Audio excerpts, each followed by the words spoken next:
What you see isn't always what you get. Magic is something we all are intrigued by. In fact, some of us even do a little bit of it. At no time did my fingers leave my hands, which I'm sure impresses our guest, oh, yes. Duane Laflin. Welcome to our show, Duane. Thank you. Pleasure to be here. Duane is an accomplished magician, much like myself. Duane, I am intrigued by your journey in life. We were privileged to see your show in Custer about a week ago. And some of our viewers may have seen a different presentation from the pulpit. Yes. Not that terribly long ago. You are an ordained pastor turned magician. Now, how does that work? Now, first of all, it's been 21 years since I was in the pastorate. And it's a hard question to answer. It's very much, I would say, to, let's say, someone who's a politician. A pastor goes into politics. How does that happen? Or even someone who's a plumber or a doctor, and you know, people say, well, how do you know God wants you to do what you're doing? And it's a very personal thing. And for me, it just was a matter of, after many years in the pastorate, loving the people in the church, coming to a point of conviction where I felt God was calling me to do something unique. And it's actually an interesting story in short form. It happened right here in Rapid City.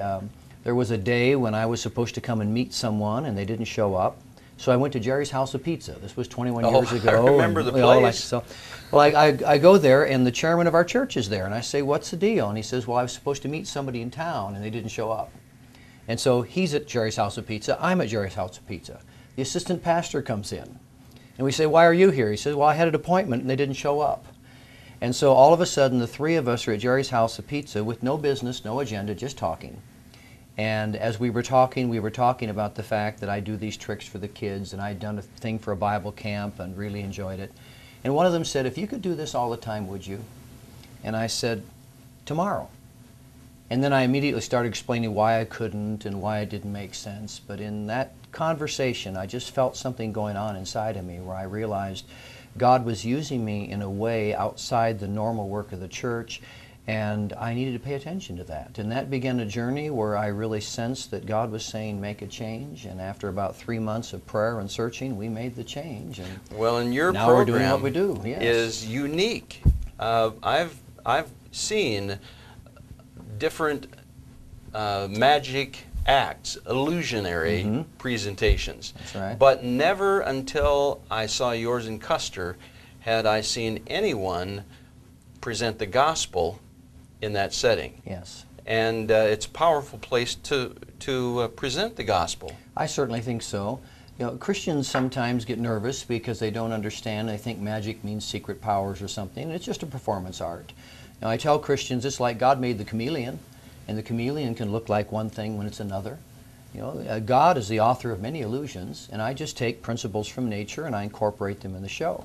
But because I am a Christian and very committed to a wholesome, family-friendly kind of approach to life, I always in the show make it clear. I believe in miracles, but I don't do them. God does the miracles. That's right. Well, can you show us a little bit of what you do? I will, and I actually use it to kind of explain the kind of things that I explain to people. You know, I talk to them and I say, God does the miracles, not me. I say there's an explanation for what I do. And if you don't mind, I'm going to let you in on a few of my secrets here, Gordon. Well, that'd be good, because I could use another one. Okay, yeah, well, I would definitely say so. I would agree with that. So your watch, a red ribbon goes into my hand, but what you're not failing to pay attention to here is I'm talking to you as I do it. And see what you just did? You looked me in the eye. So you didn't see what I did in my hand. That was the first mistake. Yeah, that's right. So what we do is we talk to people and we try to get them to look away at the right time. Now you're not going to look me in the eye. See, now you're going to focus here. So the next thing I do is take advantage of something that's physiological. And that means if you're staring, and you're staring hard, I see that, but if you stare a long time, you're going to blink. And you looked at me too. See, double mistake. Well, I saw how you did that, though. You did. The rabbit ate it. The rabbit ate it, exactly right. We better try it again. So you looked away, or I made you blink. Could be something like, but some people don't buy into that at all. And they say everything goes up my sleeve. That's why I wear a long sleeve jacket. And to people who say that, I say, well, if it went up my sleeve, then how do you explain the fact that it starts to return? And not only does the red one return, but it returns attached to the yellow one. If you watch very carefully, you'll see the one that's blue ends up attached to, well, to the other two. And so maybe the hand really is quicker than the eye. But whether the hand is quicker than the eye or it's not quicker than the eye, I'll tell you this much. I had to practice a long time to learn how to do that. I can relate to that. You Yes.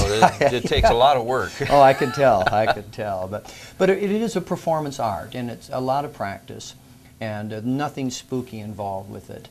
And it draws people. I get their attention, and then from that platform, I feel it's only right to tell them that if you're looking for a miracle in your life, don't look at what I can do with my hands. You look that way. You look to God in heaven. Well, when people think about miracles, they think about a God who's able to do them.